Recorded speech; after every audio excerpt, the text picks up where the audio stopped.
Arratsaldeon eta ongi etorri bertan berri albistegira. Gaur urriaren 21 osteguna, hauek dira Iruña herriak eta Nafarroak utzitako albiste nagusienak. Osasun departamentuak gogorarazi du beharrezkoa dela maskara eta distantzia mantentzea koronavirusaren intzidentzia mailari eusteko. Ogasunak 3.000 milioi euro baino gehiago bildu ditu aurten. Carmen Barojan Nesikaleko oinezkoen pasabideak badu bere berdegunea.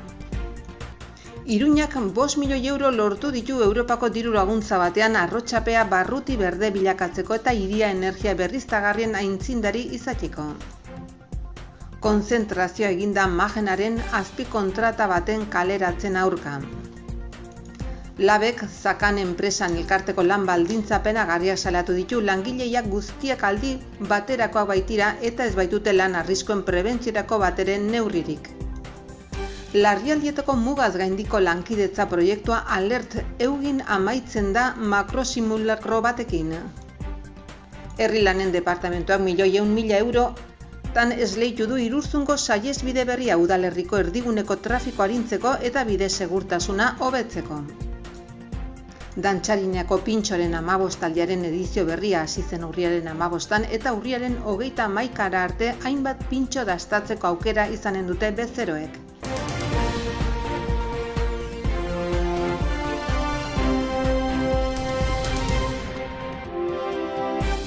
Osasun departamentua gogorarazi du beharrezkoa dela maskara eta distantzia mantentzea COVID-19aren intzidentzia mailari eusteko. Osasunbideak koronavirusaren aurkako dosiak emango ditu ostiral honetan Nupen eta Unen, eta herritarren 80% baino gehiagok izango dute txertoa jarraibide osoarekin. Nafarroko Osasun Publikoaren eta Lan Osasunaren Institutuaren txosten epidemiologikoak urriaren 11tik 17 bitarteko asteari dagokionak intzidentziaren intentsitate eta larritasun maila baxuetan 42ko igoera erregistratu du koronavirusaren kasuen kopuruan. Aintzineko astearekin alderatuta, 134tik 180 igaro baita. 100.000 biztanleko 29. Hori dela eta infekzio aukeraren aurrean prebentzio neurri eutsi behar zaio. Personen arteko distantzia fisikoa, maskara barnealdean erabiltzea, distantziari eutsi ezin zaionean eta bizikidez direnekin elkartzean baita txertoa jartzea ere. Osasunbideak koronavirusaren aurkako dosiak emango ditu ostiral honetan Nafarroko Unibertsitate Publikoan eta Nafarroko Unibertsitatean eta herritarren 80% baino gehiagok izango dute txertoa jarraibide osoarekin. Ogasunak 3.000 milioi euro baino gehiago bildu ditu aurten. 2019ko eta 2020ko irailean bildutako diru kopurua hainbat puntutan hobetu da. Nafarroko ogasunak bilketaren datuak ezagutzera eman ditu urtarriletik irailera. Urteko lehenbiziko 9 hilabetetan 3.200.000 euro bildu dituzte zergetan eta pasaden urtean, pandemiaren urte gordinean alegia, 2.517 milioi 300.000 jaso zituzten. 19%ko gutxiago. Alde handi hori, iazko itxialdiek eragindako geldialdi ekonomikoak azaltzen du, jakina baina 2019ko lehen 9 hilabetekoarekin alderatuz gero aurtengo datua hobea da, 7,7 hobea. Zerga zuzenen bidez 1.469 milioi 800.000 euro jaso ditu Nafarroko ogasunak, 8,1 gehiago. Zeharkako zergekin berriz, 1.515 milioi 200.000 euro jaso ditu 22,9 gehiago. Tasen eta beste sarreren esparruan ez da alde handirik izan 2020arekin alderatuta. 17,6 milioi euro izan dira urten eta 17,7 milioi iaz. Errenta zergak 1.117 milioi 600.000 euro utzi ditu ogasunaren kutxan, 7,5 gehiago. 2020ko urtarriletik irailerako tartearekin alderatuz. Lan atxikipenek 1.108 milioi euro ekarri dizkiote ogasunari, 8,1 gehiago eta kapitalarena berriz 74 milioi, 1,15 gehiago. Sozietate zergak 231,8 milioi euro utzi ditu kutxan 9,6 gehiago. Carmen Barojanesi kaleko oinezkoen pasabideak badu bere berdegunea, Rotxapea eta La Compasión Eskolapios ikastetxetako ikasleek landatu ostean. Hirigintzako kideek tokian bertan ezagutu dute iragazkortasun handitzea eta drainatze jasangarria uztartzen dituen eskuhartzea. Iruñeko udalak oinezkoen pasabideen inguruak eremu seguruagoa bilakatzeko ekimen bat abiatu zuen oinezkoendako guneak eta berdeguneak sortuz eta hirigintza eta ingurumen baldintzak hobetuz. Atzo goizean hirigintza batzordeko eta gerentziako kidek Carmen Barojanesi kaleko oinezkoen pasabidea bisitatu dute. Zeina diseinu berri horrekin berritu baita Rotxapea eta La Compasión Eskolapios ikastetxetako ikaslek egin duten landare elementuen landaketarekin bat eginez. Oinezkoen pasabideen diseinu berriekin espazio mugikortasuneko ordenantzara egokitu da. Zeinak ezartzen baitu oinezkoen pasabideen aurreko 5 metrotan dauden aparkalekuak eta gainontzeko elementuak kendu behar direla. Oinezkoen bidegurutzetan segurtasuna bermatze aldera.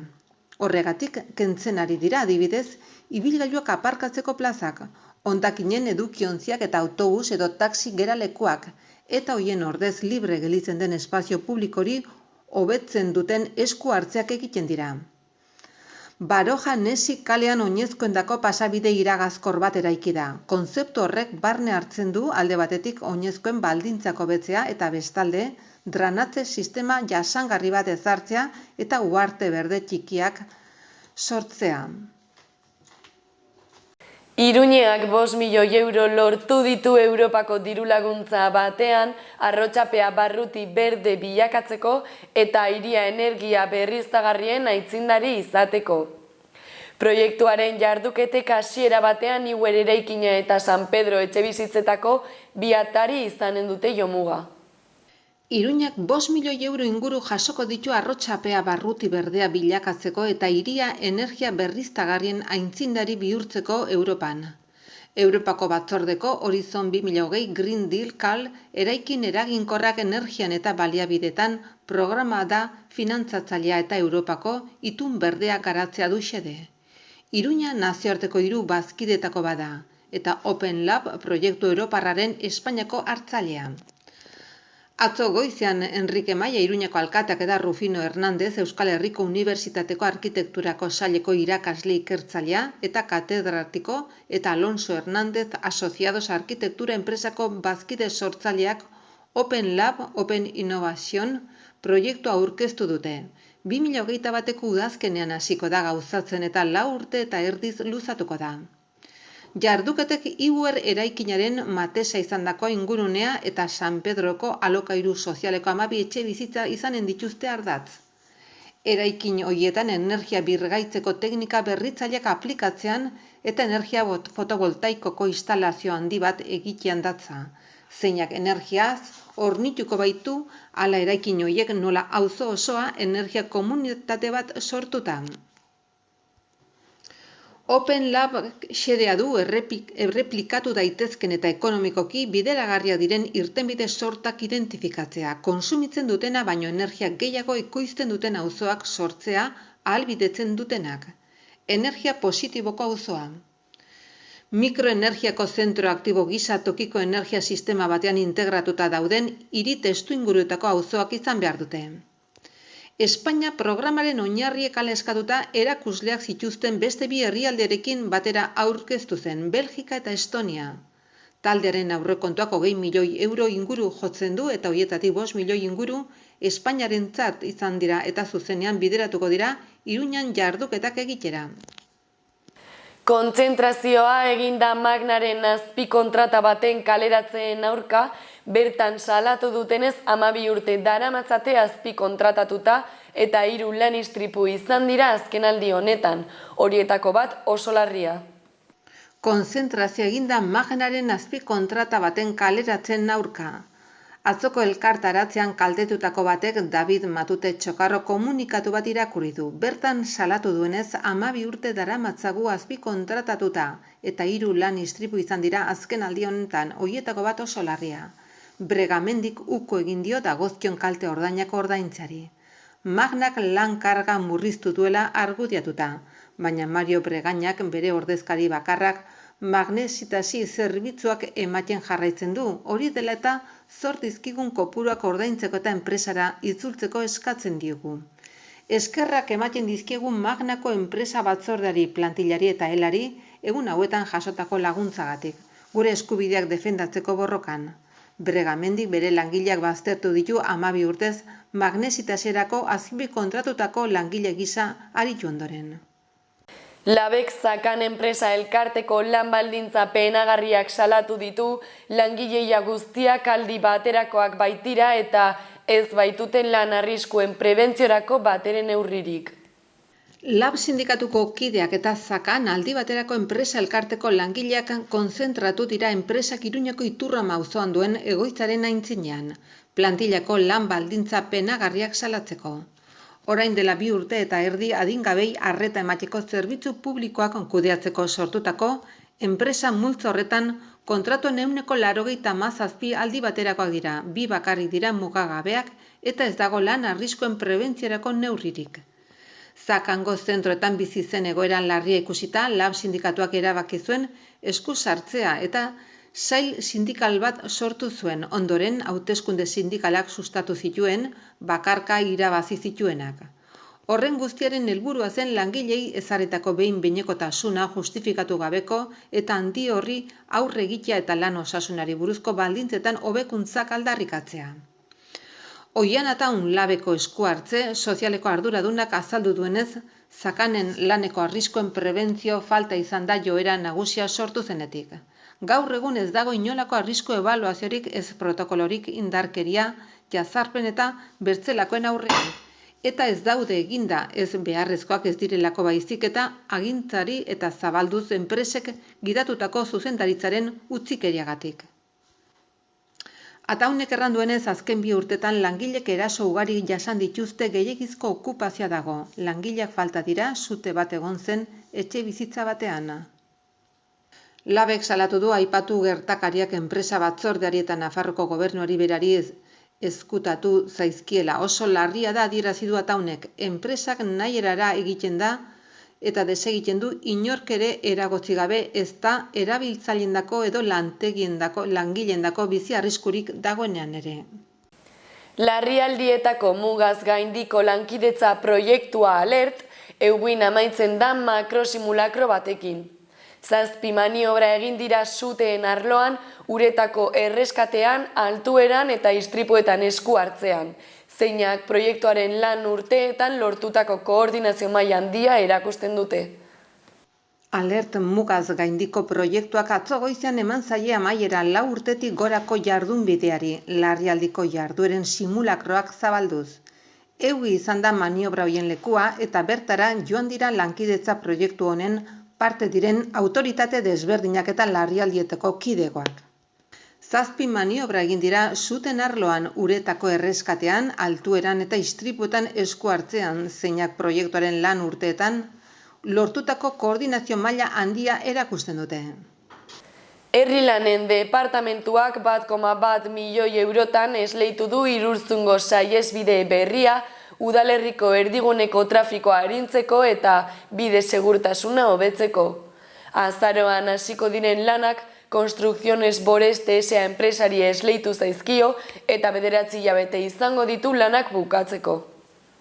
Lurralde koheziorako departamentuak herri lanen eta azpiegituren zuzendaritza nagusiaren bitartez 1.024.584 eurotan esleitu ditu Irurzungo saihesbide berriaren obrak, udalerriko erdiguneko trafiko arintzeko eta inguruko bide segurtasuna hobetzeko. Azaroan hasiko diren lanak, Construcciones Boreste S.A. enpresari esleitu zaizkio eta 9 hilabete izango ditu lanak egiteko. Dantxarineako pintxoaren 15aldiaren edizio berria hasi zen urriaren 15ean eta urriaren 31 arte hainbat pintxo dastatzeko aukera izanen dute bezeroek.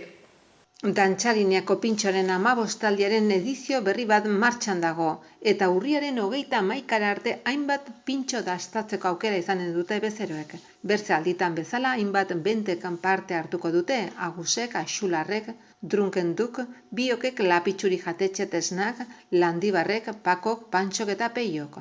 Aurten gainera sukaldariek 2 produktu erabili behar dituzte beren pintxoetan, onddoak eta urdai azpikoak. 15 aldi hontan parte hartuko duten pintxoak Urdaz Dantzarinea Facebook orrira igotzen ari dira eta bakoitzari gehien gustatu zaion pintxori botoa emateko aukera dago. Bozkatzen dutenen artean zozketa bat izanen da eta benta irabazlean 2 personentzako bazkaria irabazteko aukera izanen dute. Honez gain, pintxoak dastatu, baloratu eta euren datuak utzita, bertze zozketa batean sartuko dira bezeroek, Mutrikuko Aitzalde landatxean asteburu bat. Eta hauek izan dira gaurko albiste nagusienak, eskerrik asko zuen arretagatik eta bihar arte.